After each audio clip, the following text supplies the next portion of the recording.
Russell viper একটা সাপ। Russell viper কি সাপ। ফেসবুকে দেখলাম, টিকটকও, ফেসবুকে টোটাল পাতায় পাতায় শুধু রাসেল ভাইপার, রাসেল ভাইপার। নদী দিয়া বাইসাইতেছে ঘরের কোনার ভিতরে, উড়ানের ভিতরে, এরপরে ইউটিউব থেকে বাইর করে করে, গুগল থেকে বাইর করে করে ছেড়ে দিতেছে।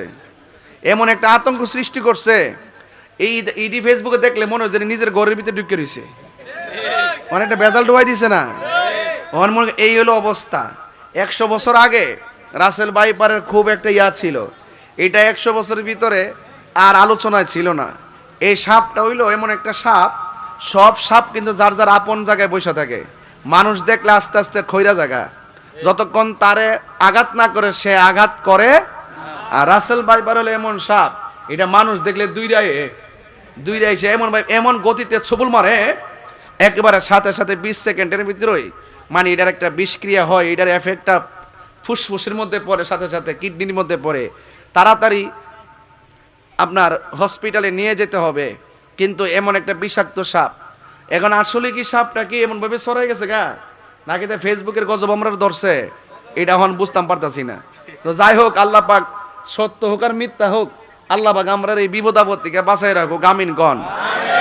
তো এই রাসেল ভাইপারের ডরে এক একজন গরুর কোনা কোনা লাইট দিয়ে দেহে, উড়ানের কোনা কোনা দেহে।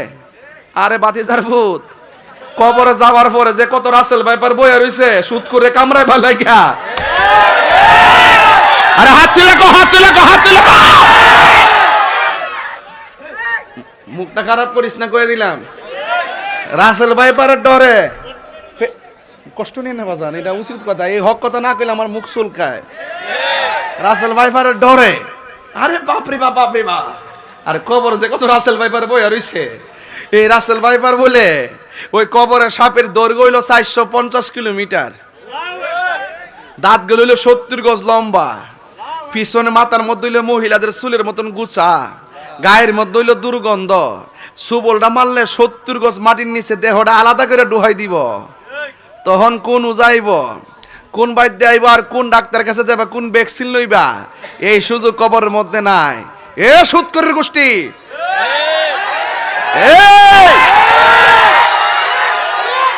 কবরের কথা চিন্তা করো।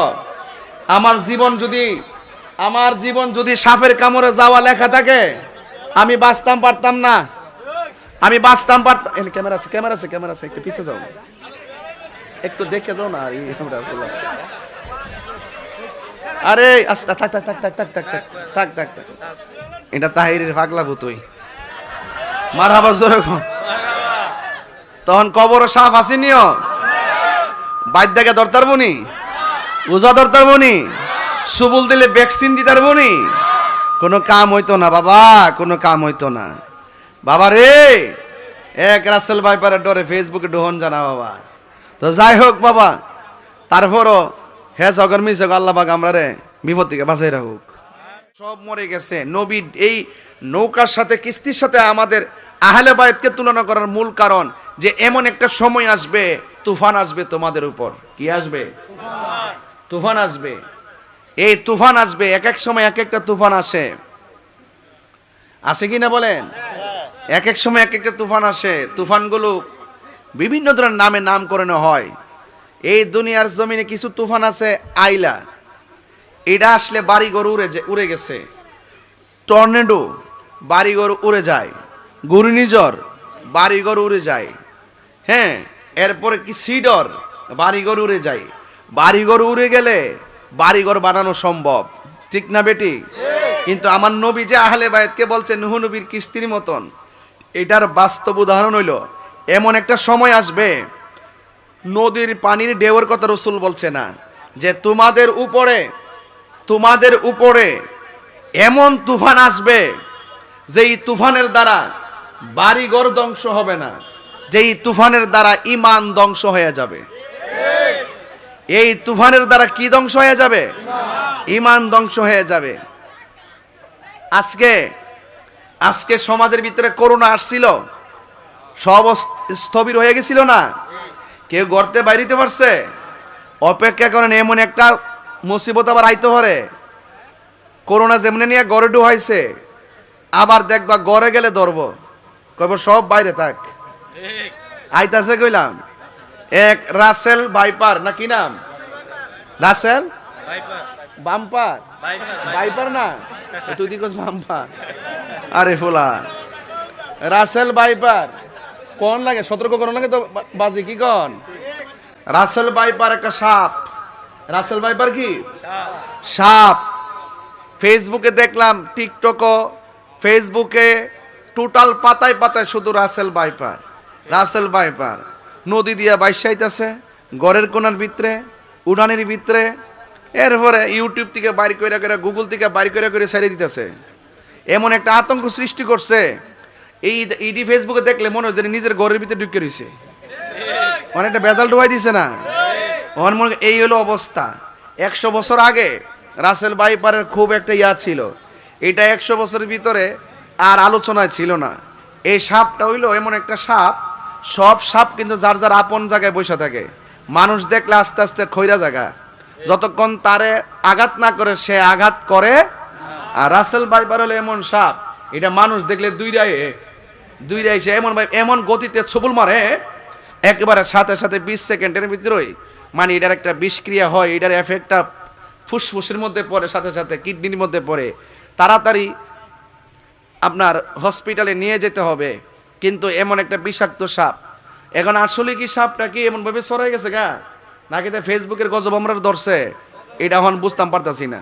তো যাই হোক, আল্লাহ পাক সত্য হোক আর মিথ্যা হোক, আল্লাহ পাক আমরা এই বিপদ আপদ থেকে বাঁচাই রাখুক, আমিন গণ। তো এই রাসেল ভাইপারের ডরে এক একজন গরুর কোনা কোনা লাইট দিয়ে দেহে, উড়ানের কোনা কোনা দেহে। আরে বাতিজার ভূত, কবরে যাওয়ার পরে যে কত রাসেল ভাইপার বইয়া রইছে সুদ করে কামড়ায় ভালো গা। আরে হাত তুলে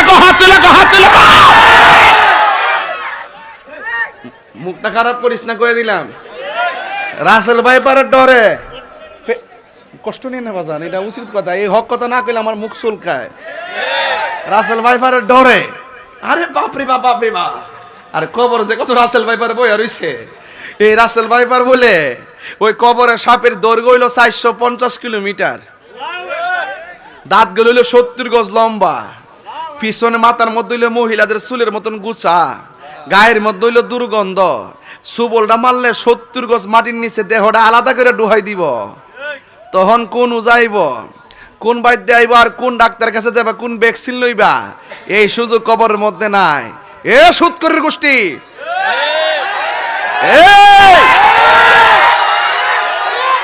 কবরের কথা চিন্তা করো।